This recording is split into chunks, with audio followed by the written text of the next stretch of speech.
Lors d'une récente interview, Vladimir Poutine a répondu à une question d'un journaliste sur les négociations internationales et la place de l'Europe dans ces discussions. Sa réponse est directe, sans détour, et soulève des questions importantes. Pourquoi l'Europe semble-t-elle mise à l'écart? Et qu'en est-il des relations entre la Russie, l'Ukraine et les États-Unis? Écoutez attentivement sa réponse, puis partagez votre avis en commentaire. Pensez-vous que l'Europe joue encore un rôle décisif dans les grandes décisions mondiales? Право голоса в чем? Les Européens sont Я же agités, сейчас presque en сказал, panique, qu'ils ne participent pas aux négociations. Et ces mêmes sentiments règnent parmi les acteurs ukrainiens. Tout le monde veut avoir son mot à dire. Mais sur quoi veulent-ils avoir leur mot à dire? Je viens de le dire. L'objectif et le sujet de nos négociations étaient la restauration des relations russo-américaines. Certains veulent être des médiateurs entre la Russie et les États-Unis. Ce sont probablement des exigences excessives. Et l'essentiel ici, pour résoudre toutes les questions très sensibles, y compris le règlement de la crise ukrainienne, est que sans une augmentation du niveau de confiance entre la Russie et les États-Unis, il est impossible de résoudre de nombreuses questions, y compris la crise ukrainienne. L'objectif de cette rencontre était précisément d'accroître la confiance entre la Russie et les États-Unis. En ce qui concerne d'autres participants, tout d'abord, la Russie n'a jamais refusé de contact avec les Européens. La Russie n'a jamais refusé le processus de négociation avec l'Ukraine. Jamais. Ce sont, disons, nos partenaires dans ces négociations qui ont refusé. Ce sont les Européens qui ont interrompu les contacts avec la Russie et la partie ukrainienne qui s'est retirée. Ils se sont eux-mêmes interdits de mener des négociations sortant du processus de négociation à Istanbul et l'ayant publiquement annoncé. Eh bien, nous ne forçons rien à personne. Nous sommes prêts, je l'ai dit une centaine de fois, si quelqu'un le souhaite, qu'il entame ces négociations et nous serons prêts à revenir à la table des négociations. En ce qui concerne les relations euro-atlantiques, nous ne nous y impliquons pas. Nous n'exploitons pas les questions qui surviennent entre les États-Unis et leurs alliés.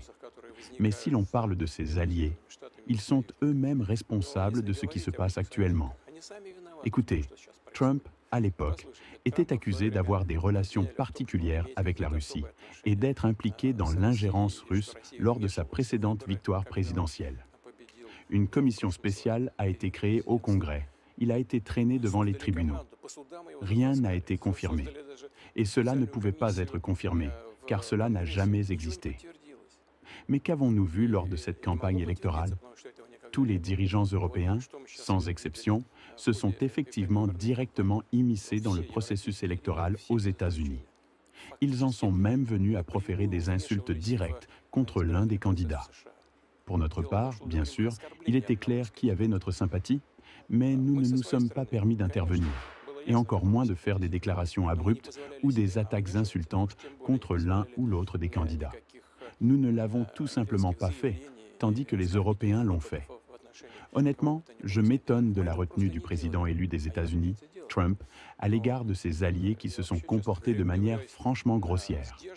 Il reste encore relativement courtois dans ses relations avec eux. Mais cela ne les empêche pas. Si nous parlons de la résolution de la crise ukrainienne, les États-Unis travaillent avec leurs alliés européens. M. Kellogg, à ce que je sache, est actuellement à Kiev. Avant cela, il a rencontré les Européens.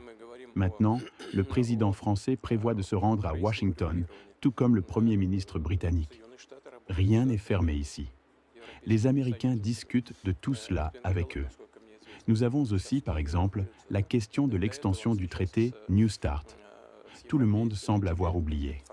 Je rappelle que dans exactement un an, en février 2026, le traité sur les armes stratégiques offensives arrivera à expiration. Veulent-ils être à la table des négociations et agir en tant que médiateurs entre la Russie et les États-Unis? Probablement pas. Alors pourquoi cette hystérie? L'hystérie est inappropriée. En ce qui concerne le processus de négociation, lors d'une conversation téléphonique, le président Trump m'a dit, et je peux le confirmer, que bien sûr, les États-Unis partent du principe que le processus de négociation impliquera à la fois la Russie et l'Ukraine. Personne n'exclut l'Ukraine de ce processus. Il n'y a donc aucune raison pour une telle réaction à la rencontre russo-américaine. M. Rubio a également promis de tenir informée l'Union européenne, à ce qu'il paraît. Nous savons cela, apparemment.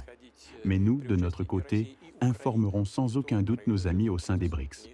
Nous savons leur intérêt pour la résolution des relations russo-ukrainiennes, la gestion de cette crise et la fin des hostilités. Nous respectons leurs propositions, je l'ai déjà dit à plusieurs reprises, et très prochainement, nous les informerons des résultats des négociations russo-américaines. Depuis le début du conflit en Ukraine, l'Europe a joué un rôle ambigu, oscillant entre soutien militaire à Kiev et absence d'initiatives concrètes pour la paix.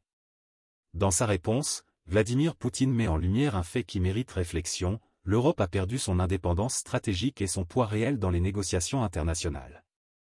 Cette situation n'est pas nouvelle, elle s'est aggravée au fil des années, en grande partie à cause de la dépendance économique et militaire des pays européens vis-à-vis des États-Unis. Mais ce n'est pas tout. Il faut aussi rappeler que l'Europe avait une chance réelle de mettre fin à ce conflit bien avant qu'il ne dégénère en guerre totale. En 2019, par exemple, lors des discussions de Minsk, les pays européens avaient une opportunité unique de s'imposer comme médiateurs de paix. Pourtant, au lieu de favoriser un compromis durable entre Kiev et Moscou, ils ont préféré suivre aveuglément les orientations américaines, renforçant ainsi les tensions. Cette tendance s'est confirmée en 2022, lorsque la Russie et l'Ukraine avaient entamé des pourparlers à Istanbul. Ces négociations avaient montré des signes encourageants, mais l'Europe, au lieu de soutenir cet effort, a choisi de durcir sa position en fournissant des armes à l'Ukraine et en imposant des sanctions à la Russie. Ces décisions ont clairement montré une volonté d'alimenter le conflit plutôt que de le résoudre. Mais pourquoi cette approche? Tout simplement parce que l'Europe ne fait plus preuve de leadership. Comme Poutine le souligne, elle est devenue spectatrice, subordonnée aux choix stratégiques des États-Unis. La guerre en Ukraine est un exemple criant de cette réalité. Les leaders européens, plutôt que de penser à leurs propres intérêts ou à ceux de leur population, ont adopté une posture belliciste, encourageant Kiev à poursuivre une guerre coûteuse, tant sur le plan humain qu'économique. Ce choix a des conséquences dramatiques, des milliers de morts supplémentaires, une économie ukrainienne en ruine, et une Europe qui s'enfonce dans une crise énergétique et économique. Poutine a également raison de rappeler que la Russie n'a jamais fermé la porte aux négociations. Ce sont les Européens et les Ukrainiens qui, sous pression américaine, ont abandonné le dialogue. En témoigne la décision de Kiev d'interrompre les pourparlers d'Istanbul, en affirmant publiquement qu'ils ne négocieront qu'après avoir obtenu des victoires militaires.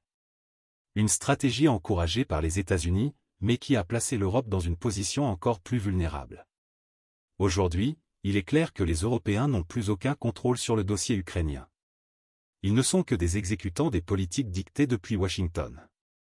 Cette perte de souveraineté européenne n'est pas seulement un problème politique ou diplomatique, elle a des répercussions directes sur les citoyens. La flambée des prix de l'énergie, les pénuries, et l'inflation galopante en sont des preuves. Et tout cela pour une guerre qui aurait pu être évitée ou du moins limitée si l'Europe avait joué un rôle plus constructif dès le départ. Mais encore une fois, comme le dit Poutine, l'Europe s'est elle-même exclue du jeu. Les États-Unis, eux, poursuivent leurs intérêts, tandis que l'Europe subit les conséquences de ses choix stratégiques mal avisés. Enfin, il est important de noter que cette dynamique ne sert personne, sauf peut-être Washington, qui renforce sa domination économique et politique sur l'Occident. L'Europe, au contraire, s'affaiblit chaque jour un peu plus, tant sur le plan économique que diplomatique. Il est temps que les Européens prennent conscience de cette réalité et qu'ils se demandent s'ils veulent continuer à être des suiveurs ou s'ils veulent enfin retrouver leur indépendance stratégique. Ce discours de Poutine n'est pas seulement une critique, c'est aussi un avertissement: tant que l'Europe continuera à ignorer sa responsabilité dans ce conflit, elle ne pourra jamais espérer jouer un rôle clé dans sa résolution. La vraie question est donc de savoir si les dirigeants européens auront le courage de changer de cap avant qu'il ne soit trop tard.